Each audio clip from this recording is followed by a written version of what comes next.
എല്ലാവരും പ്രചരണത്തിന് ഇറങ്ങുമ്പോൾ ഡോക്ടർ വളരെ വ്യത്യസ്തമായി ഒരു കാർഡിയോ ശസ്ത്രക്രിയ ചെയ്യാനായിട്ട് ഹോസ്പിറ്റലിലാണെന്ന് കണ്ടു.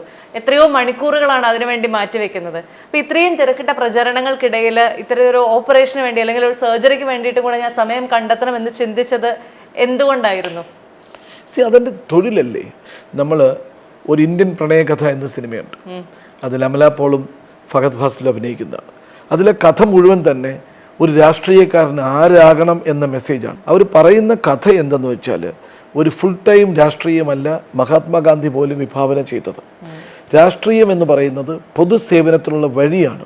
എൻ്റെ ജോലി എന്ത് എന്ന് ചോദിച്ചാൽ ഞാനൊരു രാഷ്ട്രീയക്കാരനാണ് എന്നല്ല പറയേണ്ടത്. എൻ്റെ ജോലി എന്ത് എന്ന് ചോദിച്ചാൽ ഞാനൊരു ക്ലാർക്കാണെന്നോ ഒരു ബാങ്കിലെ ഉദ്യോഗസ്ഥനാണെന്നോ അല്ലെങ്കിൽ കശുവണ്ടി ഫാക്ടറി ജോലി ചെയ്യുന്ന ഒരാളാണെന്നോ അല്ലെങ്കിൽ ഞാനൊരു ഡോക്ടറാണെന്നോ എഞ്ചിനീയറാണെന്നോ പറയുക. ഇത് കഴിഞ്ഞിട്ടുള്ള 4 മണിക്കൂർ 5 മണിക്കൂർ ജനസേവനത്തിൽ ഉപയോഗിക്കുന്നവനാവണം രാഷ്ട്രീയക്കാരൻ.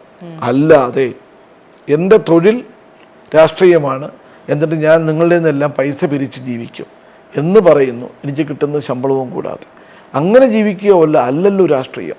അതുകൊണ്ടാവണം BJP എന്ന പ്രസ്ഥാനം ഒരുപാട് പ്രൊഫഷണൽസിനെ മുന്നോട്ട് വരാൻ പറയുന്നത്. ഇവിടെ അവർക്ക് ജീവിക്കാൻ വഴിയുണ്ട്, ജീവിക്കാൻ ഇവർക്കും എല്ലാം വഴിയുണ്ട്.